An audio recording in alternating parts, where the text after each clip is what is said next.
podcast is a member of WildGamesProductions.com and D20Radio.com.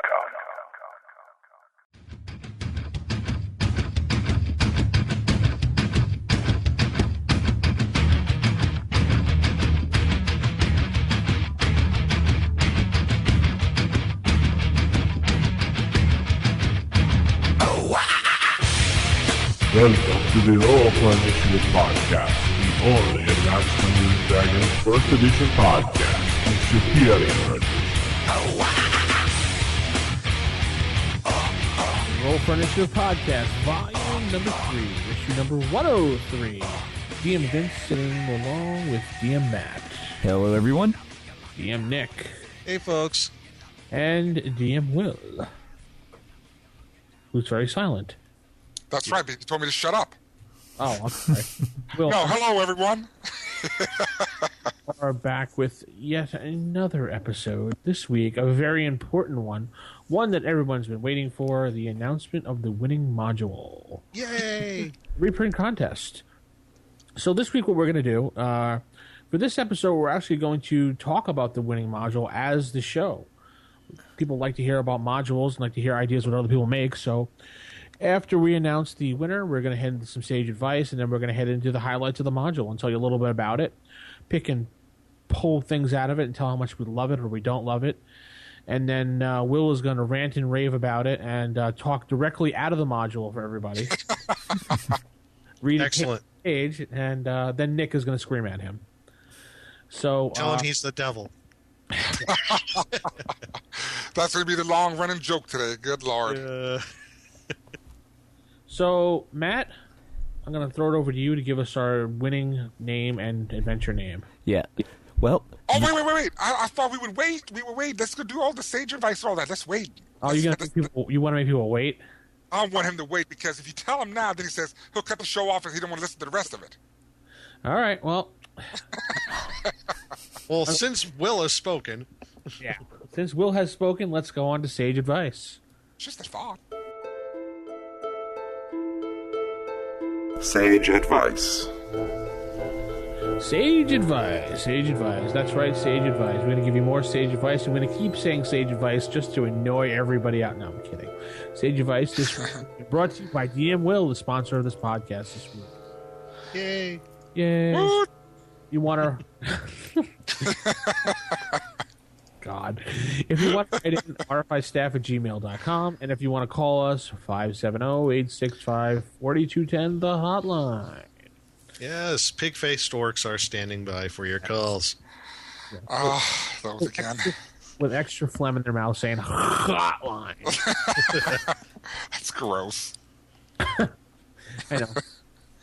Anyway, we have a very interesting voicemail this week.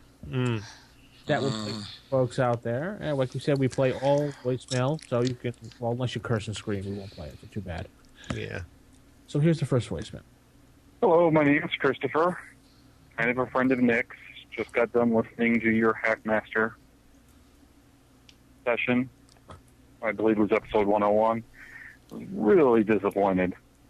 Nick, you seem to have glossed over, missed a ton of things, got some things just blatantly wrong.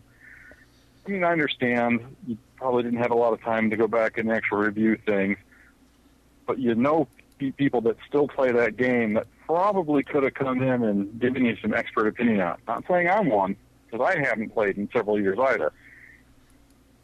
Will, the whole thing being a joke game, and that game has got a bad stigma attached to it. Nobody that I know plays it any kind of humor, except once a year at Origins, there would be a GM-only tournament that was nothing but humorous. Overall, though, I do love the show. I'll keep on listening. Just wish you guys would put a little bit more time into your research. Yeah, okay. So that's the end of the voicemail. I have to. Okay. I'll respond for just a general not doing research. Okay. I think we did quite a really good job on this, and I think we did our research and we knew the rules, and I just think we did fine. I'm going to let Nick respond to most of it since it was railed mostly at him. So, Nick, go ahead. Here's the microphone. Yes, I would like to take the podium for a moment. Okay, actually, I've known Chris for a long time, and I like, shout out to Chris there. I appreciate you, giving us a voicemail to the show. I would just like to know where I got things wrong. Things that were, as you said, blatantly wrong. I would like to know where I was. If I don't have any specifics on where, then I really can't make a whole lot of comment and rebuttal on what you said. I thought I did my research rather well. I've been part of that community for quite some time. I mean, I pretty much thought I got my facts straight. In fact, either from my own knowledge dealing with the community and also what was right there on the internet that I could find. So, there's, like I said, there's no real specifics. I can't really comment on it, and I guess we will just let things as they lay. So And you were a big person of the Hackmaster Society, weren't you? Well, yeah, I was involved. I actually one year I did do one of the tournaments at Origins 2007, known quite a few of the people associated with the game and in that community. As far as knowledge of the rules, I think I'm fairly knowledgeable. Am I an expert? And I don't think I could really make that claim. The only ones who are probably the experts are the people who actually wrote the game.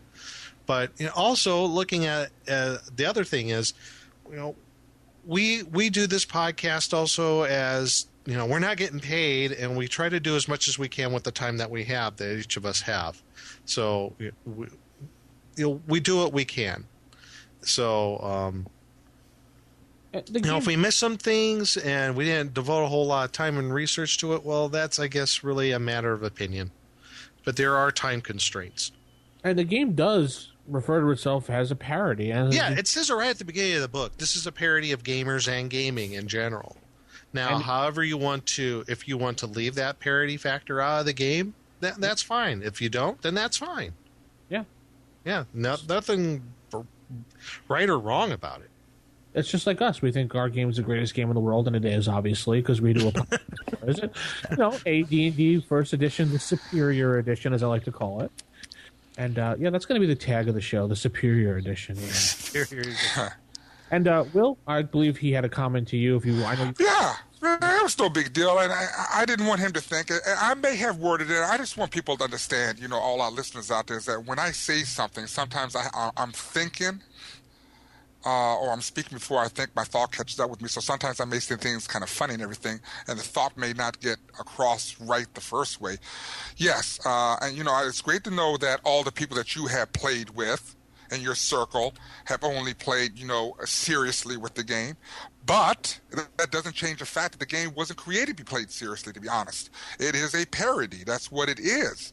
Why would I want to play First Edition Advanced Dungeons and Dragons and then play Hackmaster seriously? That doesn't make no sense. And then it's make it sound like a clone then.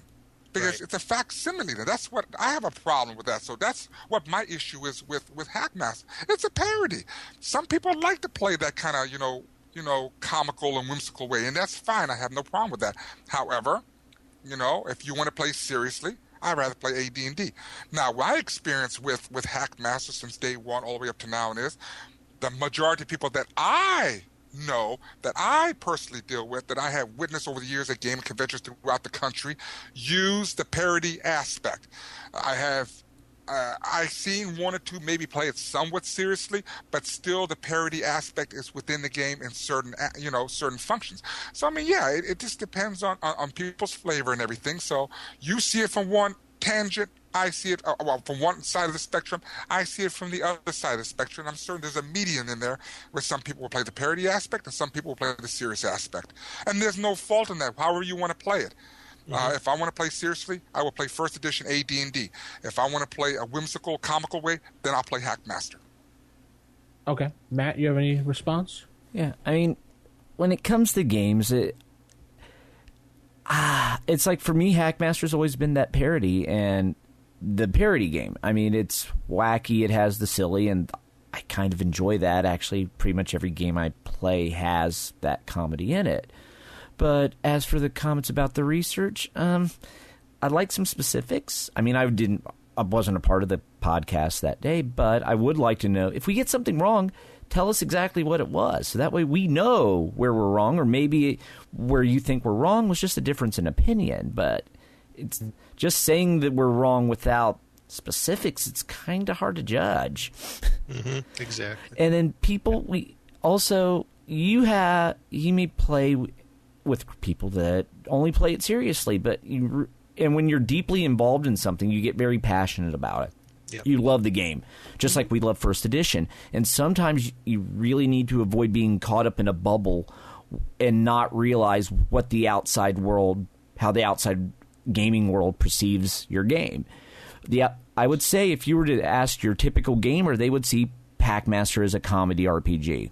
You may have a different opinion of that. You may not play it that way, but that's the perception. So so when people that aren't in your same group have that opinion, realize they do and realize why they have it. It's actually in the book. So don't get offended when people take that approach to the game, because that's kind of how it was intended for one reason or the other. And actually, not just intended, for legal reasons. Exactly. In order for Wizards of the Coast to grant Kenzer and Company to the rights to use the D&D rules. It was in their contract. They had to put some sort of parody aspect into the game in order to do so. That I know is absolute fact. Right. So at that point, you can't complain when people say it's a parody game, it's a comedy game, because it is. It is what it is. Yep. What do they call it? Goblin Loft? Or what is it called? What do they call it? Robin Loft. Yeah, Robin Loft. Give me a break. Har. Anyway, so to sum this up, we're right, you're wrong. Anyway. Oh, thanks. No, you're right. We're just messing around. Yeah. Okay, so let's go on to some emails. First email comes from Crit Taco from the forums. Crit Taco, I like that. That's like someone who ate too much Taco Bell. Yeah, stay away from Taco Bell. Crit Taco, ow. You know, if you move to Texas, you never eat Taco Bell again, so just let you know that. I know. FYI. Is that because they have no Taco Bells there? No, they have Taco Bells here, just that Taco Bell is just so horrid compared to the real Mexican food that you get here. Oh, no, there's no doubt about that. Anyway, I am a somewhat new listener, but a fan nonetheless. In my face-to-face game, I'm playing a lawful evil character in the group full of either good or neutral players. And whenever I try to take the road less traveled, they usually veto my suggestions. So my question is, do you have any tips for making my peers look at my size of things? Always follow the left wall, Crit Taco. P.S. This is directed to you, Nick. I would like to hear Nick's interpretation of Christopher Walken just before he goes into battle with a dragon. I'll work on that next show. Oh. Not right now. Yeah. All right. No problem. I'll let you guys answer this. This guy's, he's actually in my face-to-face group, so. Oh, that's good. Well, that's an easy question, I think. And let me chime in real quick on this, because lawful evil is, if I was to play any evil character, lawful evil would be my primary choice of alignment. Me too. You do too? I don't know if anyone else I just can't see how the other evil alignments could work in a party like that. But yeah, continue. Yeah, lawful evil to me is just, I think it's an awesome evil alignment, and don't think for a second that I'm praising playing evil characters, because one, I don't like playing evil characters, and it doesn't happen in my gaming table except for something in a Pathfinder game where evil characters are required to play in that Pathfinder setting.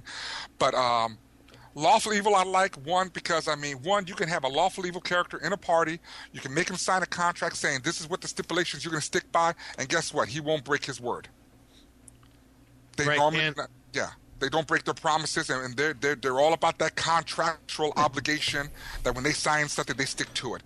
It's a very strict alignment. It's hardcore. It's to the point. It's very thorough. There is no randomness in it. There's no chaotic. There's nothing, really crazy about lawful evil. The fact is, I think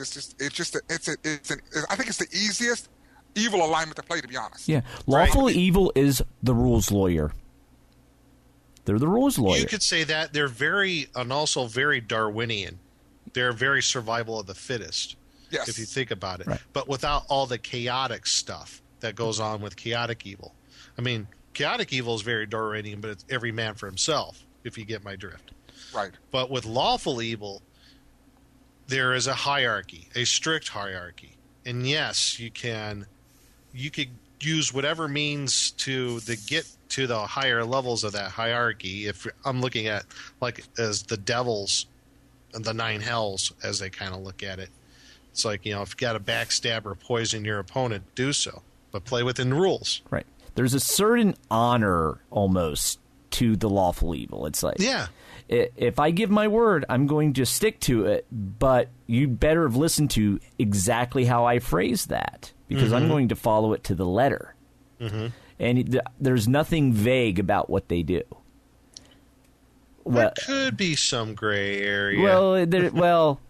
They will always have a extreme justification of, this is why I did it. Just There because you you go. didn't. Right. Yeah. There's always a reason. There's always justification, and they will, in their world, they're the good guy. That was a very good point of what you brought up on the vagueness. And I think what you mean by the vagueness is that if you have a contract and they sign that contract, but something occurs outside that contract and someone says, hey, you signed a contract. Yes, the contract said this. However, it did not say I can do this. Yeah, So, or can't do yeah. this. Right. They can be manipulative now. They can sure. be. Yes. To a certain extent, but not to the point where there's any chaotic issues, anything like that. Right. If they omit something, it was omitted for a reason. If they include something, it was included for a reason. They always have ulterior motives. Right. Yes, strong alignment. I really enjoy it. I think it's awesome. I think that also to help answer his question, that help answer your question, evil, wow. I would say Taste. also don't, I guess to use a term, don't reveal your hand. Keep some things to yourself. If you want to play along with your idea, don't give them don't tell them the whole truth about what you want to do, And that's true. That's right, because lawful evil characters typically do not lie. Right. But they do not reveal. They only reveal the minimum amount they need to. They don't need There to you go. let them know your goals and your alternative goals or your hidden agendas. That's none of their business. You have your own goals and you will do them as you see fit. And now if that's at the cost or at the, I'm not going to say that it's at the sacrifice of the party, but it can be. But guess what? Lawful neutral does that for certain. Mm-hmm. They will definitely sacrifice the party to fulfill their goals as a lawful neutral character. So lawful evil, great alignment. Lawful neutral, I think it's a lot worse. Okay. Cool. All right, next email comes from Jason. Jason? Nah, I'm just kidding. Just his name is Jason, though. Okay. Hey guys, it actually involves Jason too. Hey guys, I typed a long comment on issue 102, but I lost it. I basically said that I sent an email to Jason's old RFI email because I thought you had directed submissions of traditional media artwork back in 100 to that address. I'm wondering now whether it is too soon to expect him to be thinking about this or if I made a mistake or in other sending. Anyway, you guys do an excellent show, and it's nice hearing from Jason after so much time. From Jason. No, I know Jason's not really accepting artwork from, if you listen to the Gygax magazine interview that we did. The future, yeah, he will be accepting. Right now, I think they have their hands full with just putting the first magazine. Yeah, I think they already got whatever artwork they have for this issue that they're going to try to get out. I think they're going to try December. Is that the idea? Well, I think it's more like GaryCon. Yeah, it sounds like more like GaryCon, Yeah. so that's March. What Luke Gygax corrected from the podcast was that Jason meant to say they're shooting for December. If not, it's going to be GaryCon. Right. So they're anywhere between now and March. Mm-hmm. They're hoping to get an issue out, which is great. Right. I'm on a personal. I am totally looking forward to this magazine. I have been dying for years to see a well put together magazine on role playing games, board games, whatever it may be, that just doesn't cater to one particular game. And we all know what magazine we're talking about, White Dwarf. Anyway, but it'd be nice to see something like that. So it has a little bit of something for everybody. That's what I'm excited about. So I'm wishing the best of luck for Jason and Tim Kask and the rest of the crew there to put this together. It'll be so great.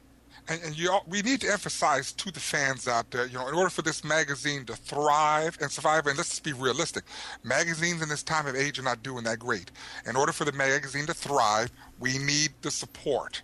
Mm-hmm. And and like I said, I'm going to buy it because I want to see what it's going to offer. Right. I'm going to see what it has to offer. And like I said, I want this magazine to survive and thrive. Gaming magazines as a whole do not tend to survive long. There's only a couple in there in that category that really stay out there a long time. And, and I'm hoping that this works out well. But again, support is where it's appreciated. Support is going to keep it going. Right. And then also be mindful that first issue you will not find in your game store because they will not have any distributorship for that first issue. So you're going. It could take at least a year for distributorship. Who knows how long it'll take? Right, because from what Jason was saying in the interview, the distributors want to see a finished product before they'll even pick it up a magazine. If that tells you anything about the magazine print industry right now, I don't know what does. Right. They want to see one already in print before they even commit. So. Yeah, well, gaming distributors are very picky about products because one thing they will not do, and they've been burnt a couple times on certain things where, they get a stock of a terrible game or something, a terrible card game. Mm-hmm. The gaming stores that get it, it doesn't sell. They'll call distributors and say, do not send us no more, and then someone's in trouble. And then they all get dumped on those half-price sellers at game conventions. Right, and it is what it is. And but the thing is, it is in order for the gaming community to survive and thrive through the hardships, and we want to see things that we really like. We have to dig deep in our pockets and support it. Mm-hmm. And I'm not out there trying to advocate you need to spend your money and buy this magazine because I haven't seen it. I don't know what's going to be in it. All I can say is I'm giving them a shot to show me what they can put. If they put out a decent magazine, then they will continue to get my support, and that's just the way it is. Okay.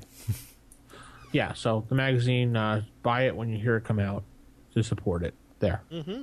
There you go. Jason. Yes, I don't know if Jason's email is working from RFI or if he's responding to it. So to be safe, just send email to us at rfistaff@gmail.com, and I will forward it to Jason's personal email address. And then also contact him via Twitter. He seems... Yeah. So Jason Elliott at Twitter, right? Yeah, at Jason Elliott on Twitter. So that's the other way to reach him. At. Oh, you know what? I do want to make one thing plain and clear right now since we're talking about that. No.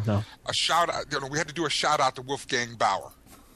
I had a conversation with him a couple days ago. Mm-hmm. That guy is awesome. He listens to the RFI podcast and he thinks we're wonderful.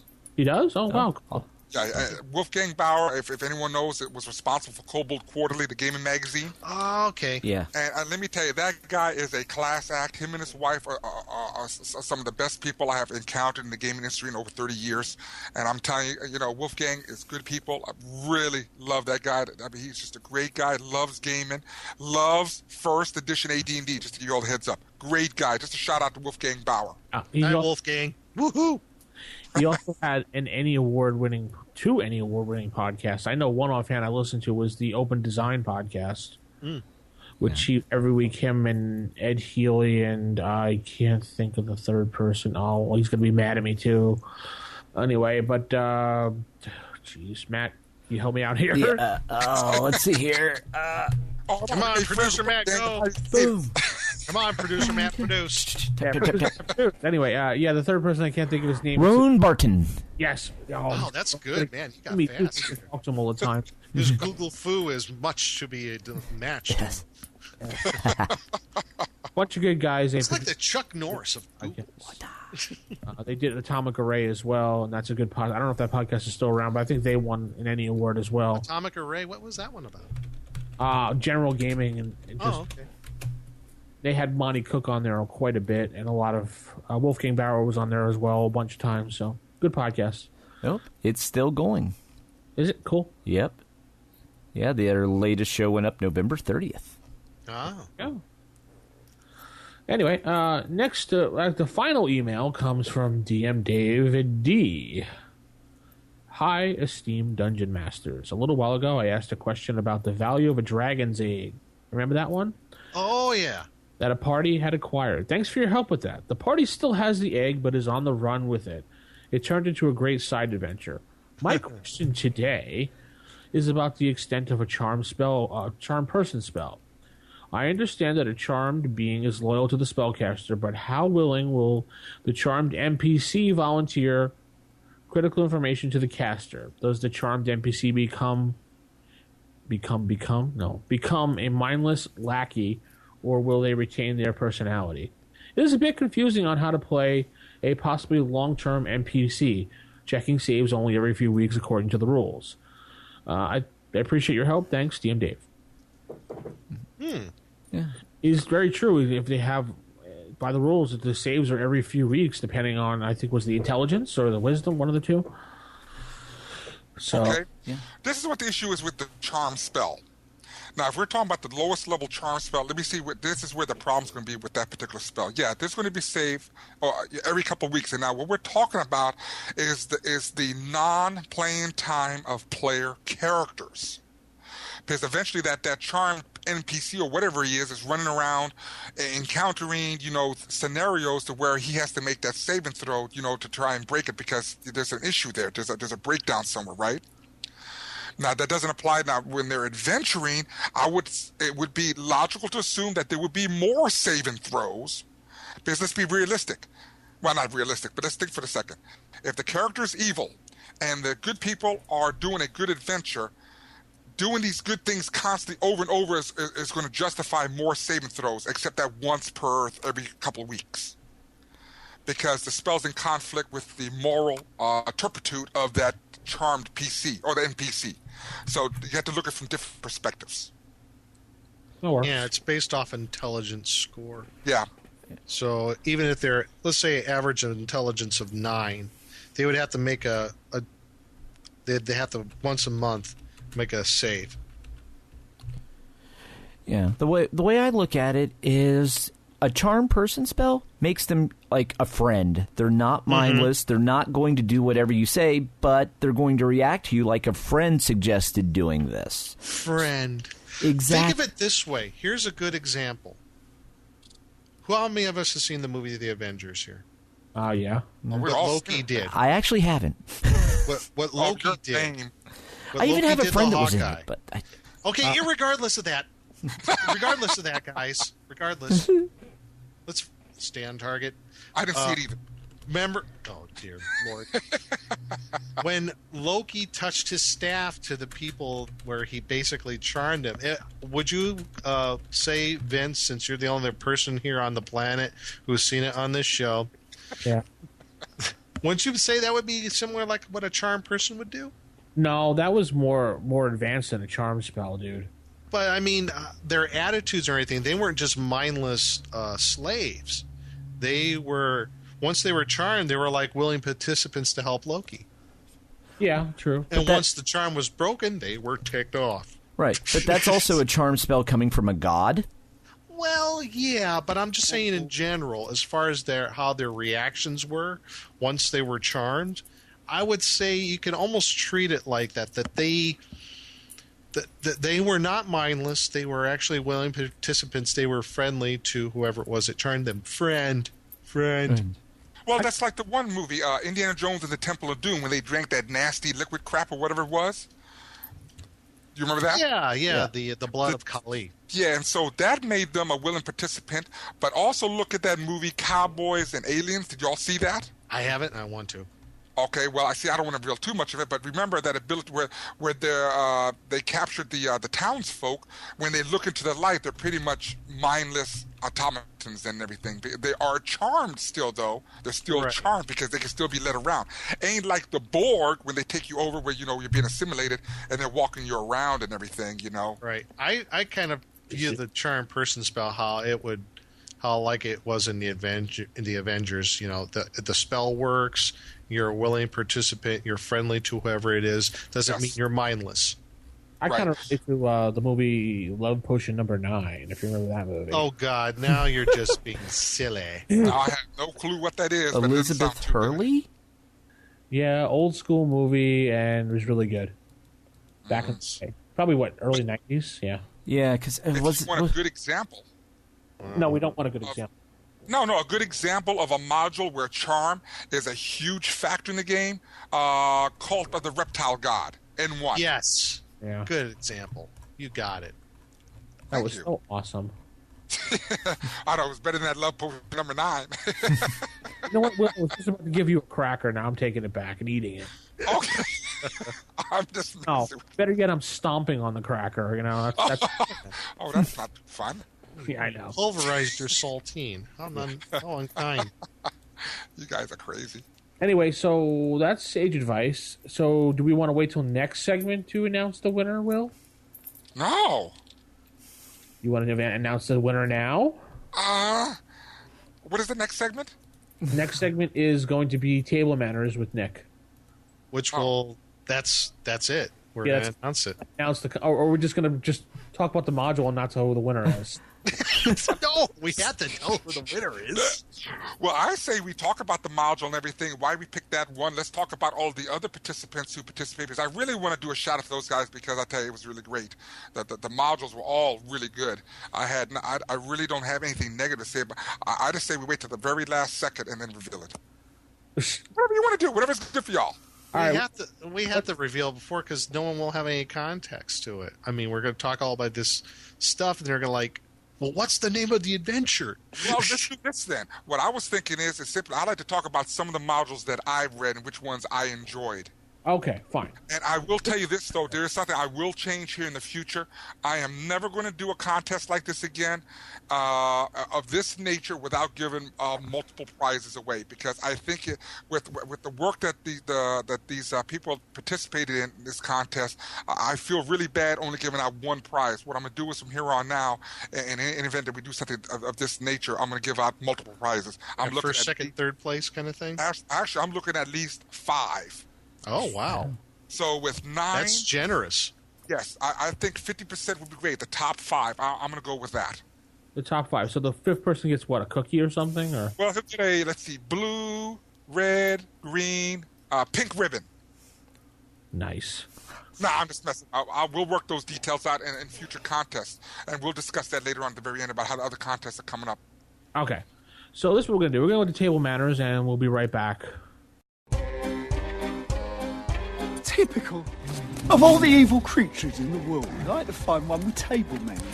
What are you kidding me? I spent years cultivating the worst table manners on the planet. Table manners.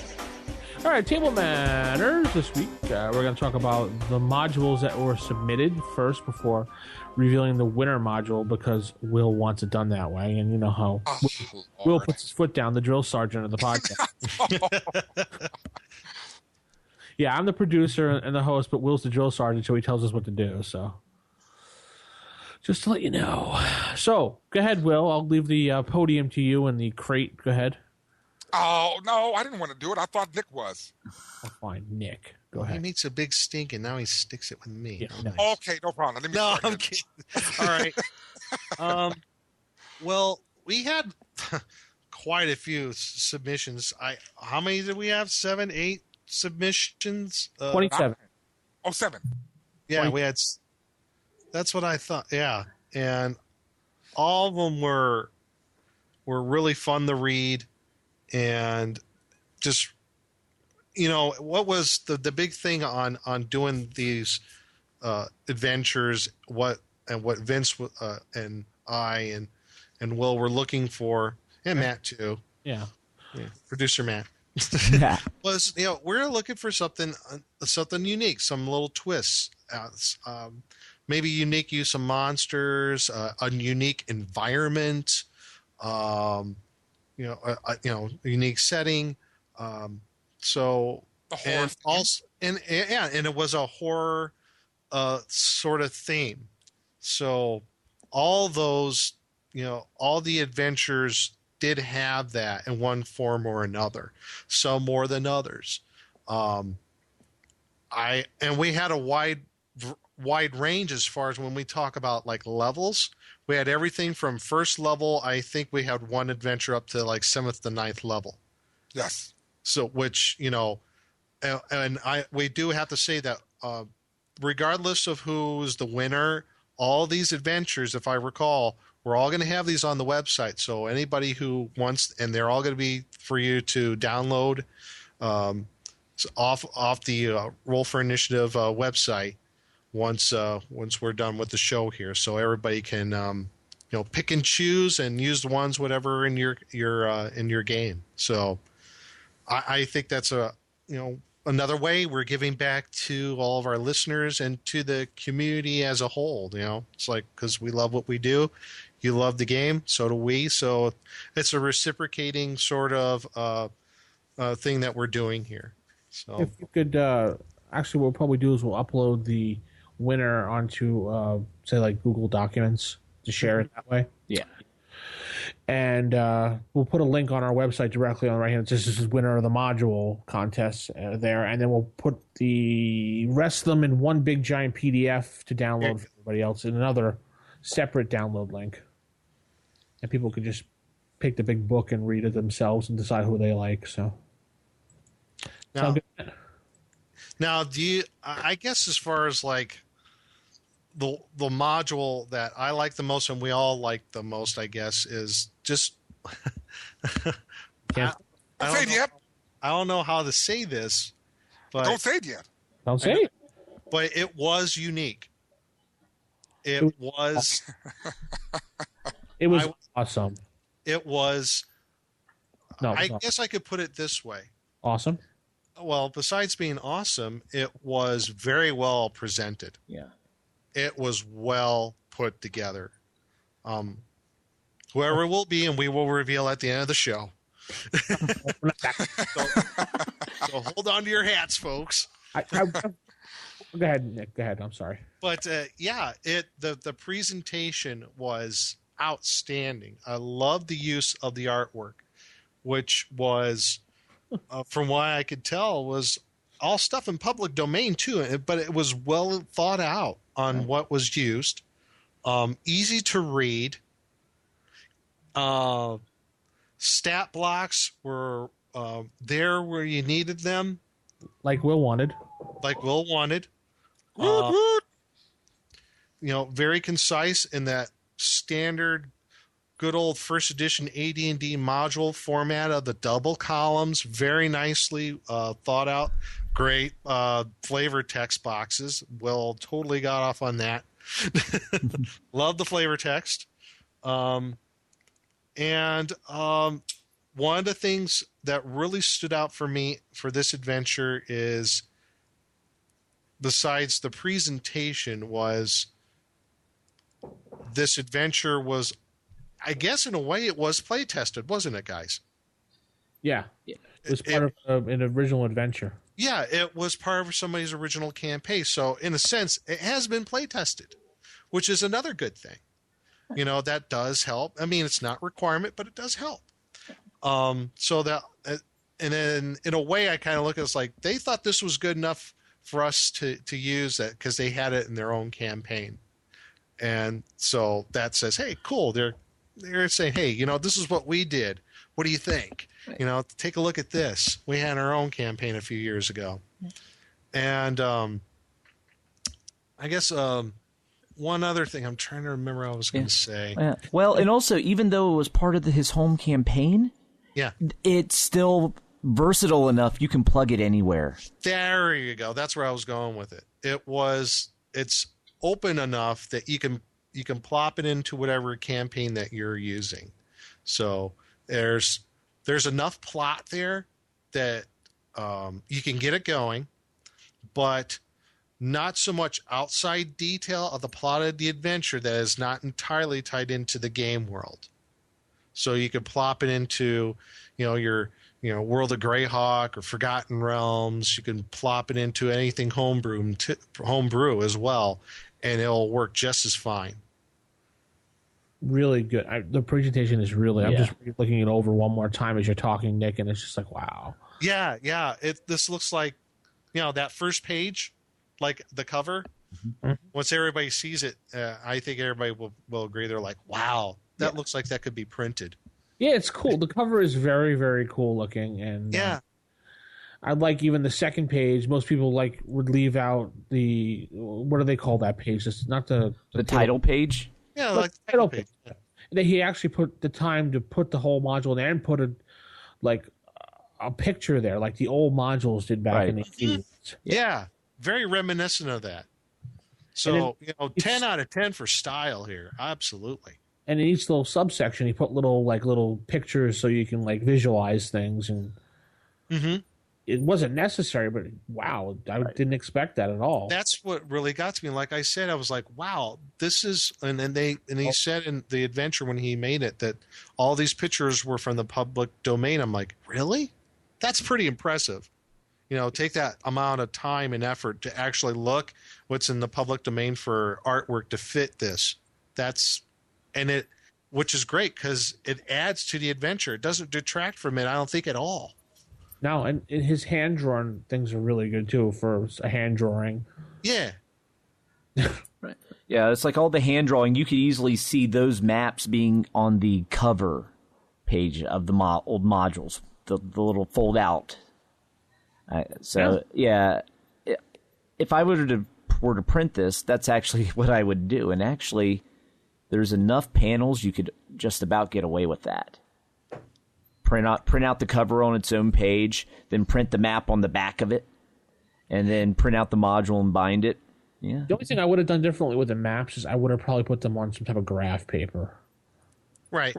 To give some sense of scale for one, yeah. Not the very first. I was trying hard not to say the actual name of anything because, Will doesn't want us to say anything yet.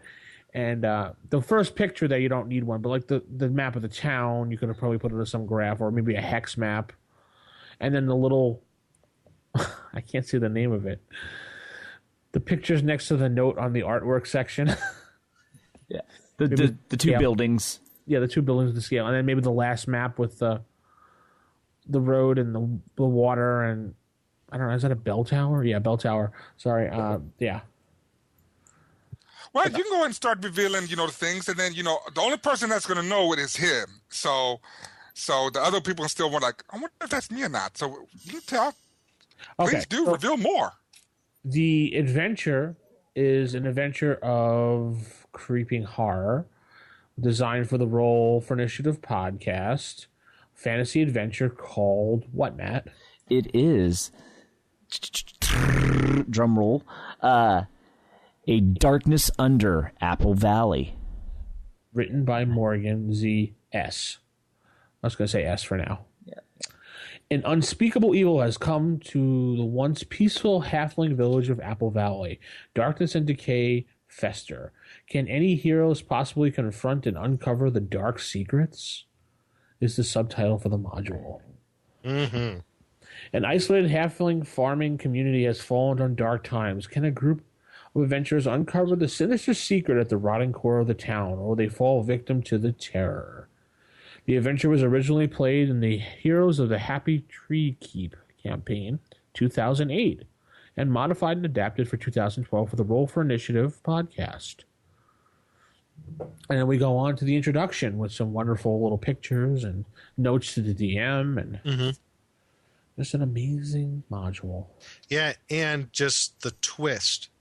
Yeah. In this adventure, because who's going to think it's a happy halfling village? Look, it's Frodo Baggins and Bilbo. Oh, it's Samwise. No, right. Notice I didn't say what levels this was for either, because he actually puts a note at the very, very end And where is that note? With just a few minor changes, this adventure can be suitable for lower level to higher level PCs. So depending on the monsters in here and how you beef them up or not, you can have first level characters running through this. And I'll say this, if I can, the monsters are not undead. No, they're not. Which it makes them even more interesting. No. Because it took something else that is still horrific, twisted it, and you're like, what? So, yeah, we have some great maps, some great rooms in here. And I like the random charts, how he did the charts for the random encounters. And then the rumor chart, too. Yeah. Yeah, rumor chart's very good. He does the stat blocks very well, so you don't have to even look up any of the monsters. He even gives you a page number if you want to go read about the monster as well. Yeah, that was excellent. So I think Will really liked it. So, well, I congratulate. What grade is he in again? He's in ninth grade. Ninth grade teacher. No, he's a ninth grade teacher. Okay, we just want to make sure that was good because when we was looking at this thing and submitted, it sounded like he was a ninth grade child or he was in the ninth grade. And I said, something's not right here. He's got to be a teacher. So we had to look it up. Maybe he is. We looked it up. We found out. Yeah. But this adventure is very open. It's a very let the players do what they want type of thing. So Right. It's almost sandboxy in a way, I guess you could say that, right? Almost a sandbox kind of thing. Yeah. But there is an underlying plot. Right. It's kind of Village of Hamlet in a way with halflings. Yeah. And in this village, a lot more problems in Hamlet right now. Yeah. Let me tell you that. Well, I tell you, and I just want everyone to understand, all the ones that submitted these adventures and everything, I had no say in which one was going to win. The only reason I came in was to break a tiebreaker in case there was a tiebreaker between the three. So yeah, we know. You didn't read. Not read. You didn't vote on anything. I know. No, so I went with what they chose. So if y'all are mad, go look for those three, not me.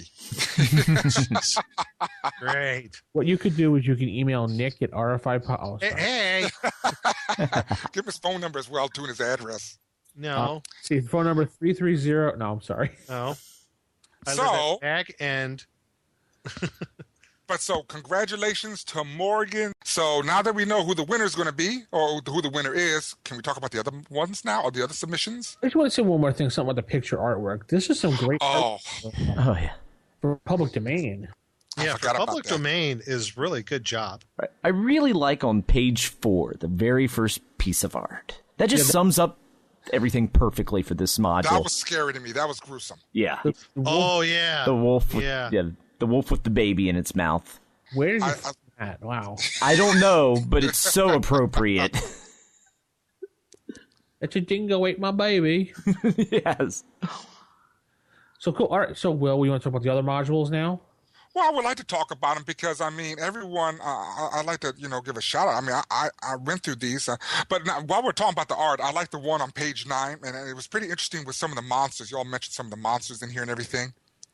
It makes me look at eating apples very differently now these days. So now when I look at apples, I make sure I check them for sure for any bugs, anything. Yeah. Because that was a little unnerving there, what he did with the apples in it. So it was pretty cool. No, a good adventure and everything. And, like I said, I didn't ask for, very detailed drawings or detailed maps because I don't expect everyone to be, competent in that side of the house. If you submitted them, that's good. If you didn't, it's just as good. That didn't, have any say in the matter. I mean, we enjoyed them. It made things look a lot nicer and neater, but that wasn't the key thing on, who won or not. Especially the funny little clouds he made, the trees. I guess they're clouds or those trees. Those are trees on his pictures. Where he's got the little house or whatever it is, little buildings.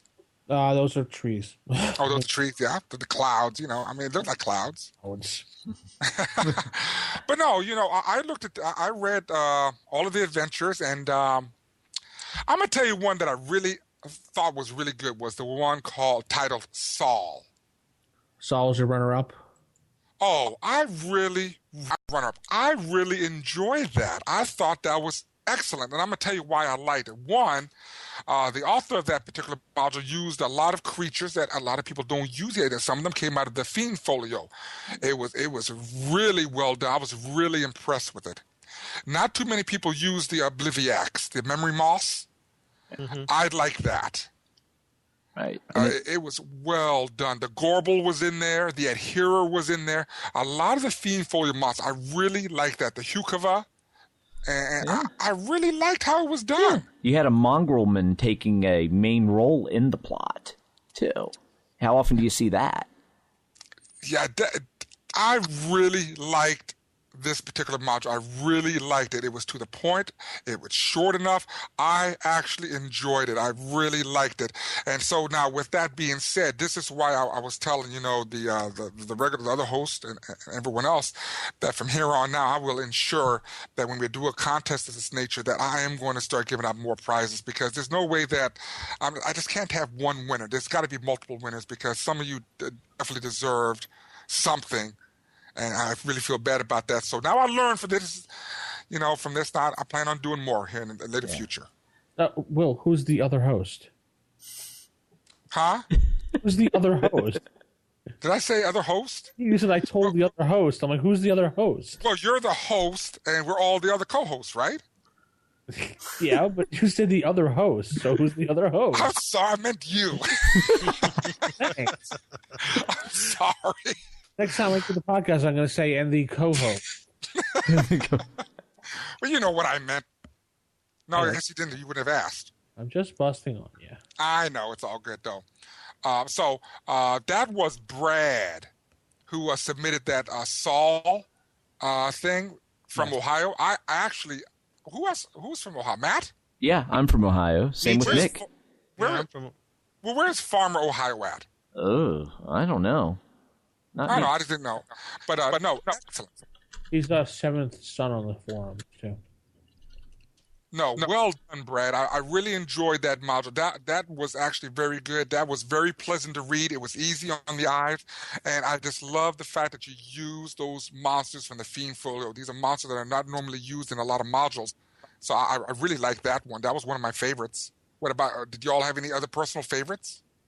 Yeah, Saul was another one that was on my short list of ones that really stood out. I like the fact that it had all these creatures that your players aren't going to have the stat blocks memorized. It's going to catch them a little off guard when they're running into a bunch of stuff they never really encounter all that frequently. So for me, that stood out. And then the layout too. I mean, everything, stat blocks were easily found. It also had references to where you could find them. It had little abbreviations for which book it was out of, either Fiend Folio or Monster Manual in the stat block. So if you needed more details, and again, it had enough detail in the stat blocks or in the flavor text to get the point across without being overly detailed and having piles of words to read through for the sake of having words. I mean, it was nice and concise, and then it also had the nice maps, and it actually used drawn out on graph paper, so you have a nice little scale to the different levels of the inn, or the levels below the inn, that is. But yeah, it was just a nice little venture with a nice little twist, and the players get roofied. Yeah. Yeah. So it starts with the players being roofied, and what DM doesn't want to roofie their players every now and then? No, I thought that was good. That one really shot out, and that definitely was worth an honorable mention. And I'm going to be after I get done with this podcast, I'm going to try and see what I can dig up for some of my people that like to donate products. Maybe I can get some more product out there. Maybe like an Arkham Horror board game or something. Maybe Elder Sign. And I already know I got to hook you up, Vince. I already got that on the way set up. So I'm going to see what else I can do. You may not get the reprints, but there are some good horror role-playing games. horror games out there. Or maybe I can hook you up with a Call of Cthulhu. Munchkin game. Oh, I don't know about the Munchkin, but if we could talk about parodies, no, definitely. Let me see what I can do. I'm gonna have to make some phone calls, see who can support me. All four of the gaming stores here support me. They always give me free product. They hook me up with some stuff to help other people out. So let me see what I can do today, because this makes me feel so bad as we're going over all this stuff. Oh, stop it. How about a shout out to the Devil of the Hollow adventure too?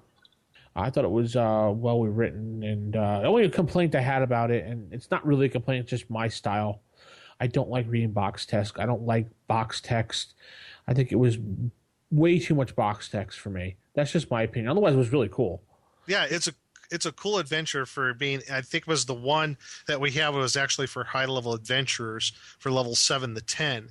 So in that respect, this is a good high level adventure if you want something kind of horror driven, and this definitely is. You got some nasty stuff in here, folks. But yeah, there was a few other things on the presentation that could have been a little bit better, but overall, I really this one a little bit of everything. Yeah, had players' handouts. Yeah, it has like a little bit of everything. It's got werewolves. It's got spiders in it. There's a real high power magic user you got to deal with. Yeah. Lots of funky undead. This is a fun one for if you got some 7th to 10th level characters in here. Yeah, and there are some otherworldly creatures in here as well, and some pretty interesting magic items. Yeah. The presentation, I think, was for me. I'm sorry, I don't mean to say that in a bad way. I wasn't sure. Yeah, I read this, and the monsters in there are impressive. And now, what levels was it? 4 to 7? 7 to 10. I mean 7 to 10. 7 to 10. I don't know why I keep saying 4 to 7 for some reason. It's stuck in my head for some reason. That's because I said it at the beginning. That's why. Oh, that's probably what it is and everything. Yeah. It's a very challenging thing, especially with a ghost. Yeah. That is. I mean, I like the whole thing with the devil. The devil, the hollow, actually that's a very interesting, concept. I liked it. I like the monsters. A lot of good monsters in there. Again, I like the fact that he used a lot of the undead monsters and everything, and the typical things like the spiders and everything. The thing that really got me was the maps. The handouts were great. Yes, they were. That's the stuff I like. That's what makes a game. And I really appreciated it. The maps are done really well. I really enjoyed the maps, and Yeah. But I don't know what else. I want to mention one other, unless you have one map that you. I have one more that I liked. Go ahead. The Curse of the Andlebury Manor. Okay. Yeah, that was a good one too. That one I like. I definitely like how he presented it. I like the little warning at the stop. If you tend to be a player of this module, do not read any further. Which one did anybody catch? Which adventure was it that had the little jab at you? I think, Will. Yes, that was the one they said it didn't have any orcs with pig faces. But there was a book about something about pig-faced orcs. I'm trying to remember which adventure I read that. I'm like, I was writing down notes left and right. But, let me tell you, everyone out there, that when you get a large amount of submissions, and 7 doesn't sound like a lot, but when you're going through and reading them all and looking at playability, longevity, how it can fit in everything, you just remember so much stuff. Yeah, out of these 7 modules, we have several hundred pages of gaming material for you. When I was going through them, I'm like, I was really impressed with the quality that we received. I mean, I don't know exactly what I was expecting, but I wasn't expecting this level of work. Everyone that submitted did a great job, and it was like with Will. When I was going through picking out which ones I liked best, I'm like, I felt bad because I'm like, these all deserve something because there's so much effort and quality put into these, all of them. You just say the Curse of Andlebury Manor was disqualified because he used the word Thaco. No, I'm just kidding. Thaco doesn't exist in first edition, so we disqualified you. No, I'm just kidding. I want to do that just to nudge at people because I always say that. That's hilarious. No, he did a great job with it. His presentation and the way he put the box text, little to nothing words, so I was very proud of him. The statue room, he did a very good job of it when he put all the prices next to all the gems, so the GM doesn't have to do anything. Very impressed by that. Let's see some of the rooms. He did room measurements for some of the rooms so people would know. because you always know when you're in a room, they go, how large is it? I can't stand that. It's a big room. There, that's enough. The cemetery was done well. He had the letters, and let's see here. The zombies done well. What else about this? He actually put a bathroom in, which was really cool. Route 34. Where the bathroom? The stench of death lingers in the air. Of course it does. It's a bathroom. Yeah. I know it lingers in the air when I leave a bathroom. I don't know about you guys, but hey. Was there a save and throw to go into that room? Absolutely. No, I don't. Oh, you talking in the module or when I leave a bathroom? Oh, I'm talking about the module. In the module, I don't think so. Yeah, there's a save versus poison when I leave one. And he's used some really good monsters in the year here, so I'm very proud of that. Good job. Yeah, I'm impressed with, his name is William as well. Say again? His name is William, who designed this. Oh, excellent. I can't give you no bonus points for that, though. In fact, you're disqualified automatically. His ain't Thaco. Yeah. And Thaco qualified. No, he did great maps. Yeah. Did you have anything to mention besides the ones we already have? No, I mean, we really covered the ones that really stood out for me. I mean, I'll bring up one more. What's that? The Return to the Necromancer's Lair. Yeah, that one was good too. Yeah. That one was a good one as well. Yeah. I really liked how it was done. The maps were done really well. And like I said, I'm going to comment on maps only because they did the work and I want to comment on them. So when people look at it, say, well, why did they do this? Well, this one sucks. Now, no, none of them sucked. They were all good adventures, really good. And that's why I feel so bad. Yeah, but it was hard to pick who we... Oh, yeah. Yeah, I kicked myself in the rear end for this one. I like the fact that he used those what do you call them? I'm not say domain pictures, but he used those little pictures there, like the one with the key in this one here. Right. Then he had the picture of the stairway, the arrow things in there. I like the maps. The choice of monsters is excellent. The Sons of Kuss, I love them. Those are some of my favorite monsters to put into an adventure if I use them. I really like that. Those undead. Those are good monsters. Now, one thing he didn't do is the author of this module did not use box text, but he used the next best thing, which is italicize the player's text. Yeah, and that achieves the same thing. Yeah. Yeah, that achieves the same thing. Nothing wrong with that. That was good. Maps well done. I wonder what program he used. Probably Photoshop. Well, I mean, because he's got little coffins, he's got the little pentagram. I like how he did the stairs. The stairs are very interesting. Well done. Yeah, there's probably it looks like there's probably some little mapping program that it was created with. The handouts are good too as well. Yeah, I'm going to say paint photographer. That's what this is. Yeah, I dig the handouts in this one. Yeah, I like the one. Two handouts are really good. It goes, adventurers wanted. Explore a lost ruin, keep all treasure. See records keeper for details. The only thing that the only thing that threw me off on this one was wherever there was the rooms with creatures in it, there was no stats for the creatures up there, and you had to go to the back of the module.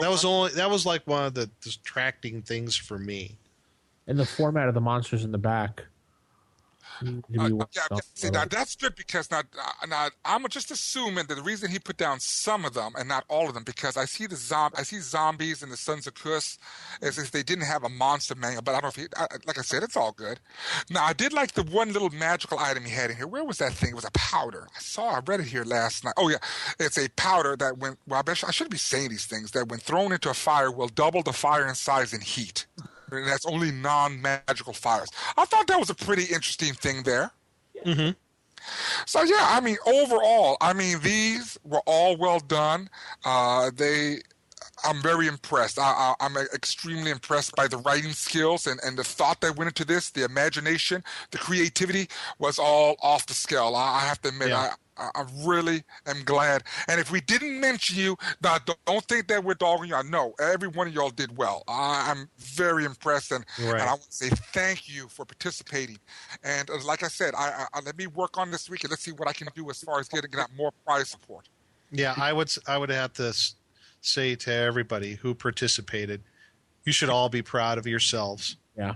You did wonderful jobs. It was a tough decision to make. on who to pick to be our winner, and I'm glad that at least we're going to have all of them, including the winner, available to everybody to look at and to use. And so everybody, if anything, if you get out of this, your adventure is going to be out there for other people to use and enjoy. Yeah, and there's no profit being made on any of this, like someone said. We're not taking your stuff and saying it's ours, and then we're going to sell it on Lulu or no. If you want it on Lulu, you take it, you put it up on Lulu, you print it out for yourself. This is completely non-profit. So, folks, that's all rumor and hearsay and God knows what else. Just some morons talking. That's all. That's right. Jackwagons. Jackwagons, yes. But, with that said, so we already know who the winner is. We already decided who that was. So let me talk. Are we done with the modules now? Yeah, I guess so. I don't think there's anything else really to say. I want to talk about the future contests that are coming up, so I'm going to clarify now. Okay, future contests. Okay, go ahead. Future. These are things to come. So this is what's going to happen. Provided that we all don't die on December 21st. Go ahead. Oh, yeah, man, that's all hogwash. That was created by the same people who said they was going to take all the stuff and sell it on Lulu for a profit. Yeah. The Mayans? The Mayans are going to sell everything. The Mayans said that too? Yeah. But my plan is we all know that there's going to be future reprints of products from the old school catalog. I think the next one is the Unearthed Arcana is the next one. Am I correct? Yeah, I think that's February, right? And then the next one after that will be the Slave Lord series of modules. Am I correct? And I think after that, aren't they reproducing the S series or the Giant series? I think S. A series. The A and S. A and S. Yeah. A and S. Okay. With that being said, I will ensure that I get multiple products through donations because I always get it. I get a lot of prize support from certain companies to do stuff at the conventions for them. So what I'm going to do is we'll have another contest to give out this excess material. It won't be as deep and lengthy as this one. So, okay. Yeah, so next time we'll just do like I'm trying to think of something. I don't know. What do y'all think? A song contest. A song contest? Oh, and then they sing on. Oh, that's just great. Prove your bardic skills. How about design the new intro for the Roll for Initiative podcast? That would be interesting. It doesn't have to be too fancy. I mean, someone could just do some nice music, find some music somewhere that we can use, and mix it a little bit, and put some Roll for Initiative podcast or something in front of it, maybe. Well, that would be good. The winners of these contests, I will certainly ensure that we give out multiple prizes instead of just one. Right. Give out two prizes. Huh? We'll give out 2 prizes, right? No, I'd rather give out more than that. 5 prizes? Well, let me see how much I get. I can guarantee at least 3. A first, second, and third place would be ideal. I wouldn't mind having a 4th because, I I'd like to give more. If we have more participants, then I think I can give out more prizes. Consider we only had 7 submissions. We should have gave out at least 3, and I feel pretty bad about that. I'll see what I can do this week and work into next week. So don't be disappointed that you didn't win. You still might get something out of this, and then we'll work on number 2, number 3, and number 4. All right. Okay. But my intent is I will do a contest for the Unearthed Arcana reprint. So that's at least 4 books right there. And I do intending on do the contest for the modules that are being released. And that's 4 of each of them. I don't know what their formats are. I have an idea for the Unearthed Arcana one. Go ahead. Just throwing this out here. Maybe we can have a contest to where maybe another adventure design thing, but maybe take 3 elements or however elements that are out of the Unearthed Arcana and use them in an adventure. That makes a lot of sense. And in this case, it won't be 25 rooms. We'll make it a lot shorter than that. Maybe a 10-room thing? Yeah, maybe something you would see in Dungeon Magazine. Yeah, there you go. That would be good. And I was just thinking, like, maybe you have to take X amount of things, the Unearthed, excuse me, Unearthed Arcana. Is that in Unearthed And Arcana? incorporate them in the adventure. Maybe a couple of magic items that were in Unearthed Arcana. Maybe some of the different spells, stuff like that. Yeah, so I'm definitely going to take those and make a profit off of. No, I'm kidding. No. That's mean. I want 20%. You get 5. Okay. Matt gets 20. Yeah. Hey. I get nothing. This all comes out of my pocket. And Will gets 0. I just go in the hole. Yes, right. You just go in the hole. It's correct. But one thing we also could do, we could also open up thoughts and ideas to what kind of contest they would like to see. So if the contest is viable, then we could take suggestions from our listeners out there if they want to see a particular type of contest for a certain type of product. You know what? And it doesn't have to be a special print, too. It could be like a module. Maybe someone wants, I don't know, Will, maybe you have some extra, for example, Ravenloft module sitting around, and that could be a prize. That was just an example. Right. I'm not saying no, but maybe the main prize will be the reprint of the Unearthed Arcana, and then the other prizes could be the original Unearthed Arcana that's not falling apart. That's not falling apart. I am definitely going to get a copy because it depends. Are they going to incorporate the errata? They said they may. I'm not sure. Right. I hope so. I know for the 3.5 they did incorporate the errata. For the first edition they didn't. So who knows? They never released an Unearthed Arcana with errata in it, so I seriously doubt they'll do it to this. They one. only did the only errata that I know of was in Dragon Magazine for Unearthed Arcana. Hey, I there know was like a couple pages that you could print out that they had in Dragon Magazine. You had to photocopy it. Hey, another prize contest could be write a Hackmaster module. That would be for April Fools. No, I'm serious. That would be a great April Fool's contest. There you go. And you get a free Hackmaster Basic book. But it has to have a parody status to it. It can't be the serious adventure. It's got to have parody to it. Yeah. You have to get every rule wrong. Okay. If we did the parody one, we would have to say must incorporate Arnold and his chopper, orcs with pig faces, and clerics with edged weapons. And King Kong Bundy. Yes. You got to have King Kong. That's it. That's our next contest. And Christopher Walken's got to be in there too. Yes. A D&D adventure with King Kong Bundy. Yes, where King Kong Bundy is the big villain you have to do battle with at the end. Fighting the dragon, he's going to stand there and go, "Hey, you big red guy, I'm going to stab you through the skull." There you go. There you go. My +5 broadsword. It's going to hurt bad. There's my dragon fighting Christopher Walken. Sounds good. Well, I guess that's going to wrap up the show. Yay! Congratulations to our winner Yes. and all of our participants. And congratulations to Will. For what? Devil. He's the devil. I'm the devil. The There's a little story behind that, everyone. Don't worry. You don't want to know about it. Congratulations for pigs with orc faces. Yeah, I saw that one guy's comment. There's no pigs with orc faces in here, so I said, great. I mean, orcs with pig faces. I said it again. Gosh. That's going to be, and there's a cutoff to him doing it again. You heard it here first here, folks. Will saying it wrong yet again. I think Will's under a charm spell. I don't know. Maybe he's playing too much Hackmaster. Maybe not. No. Well, I'm playing it seriously enough. I don't know. Maybe. Oh, keep it original, keep it old school. Good night, everybody. Good night. Night, everyone. See y'all later. Bye. Bye.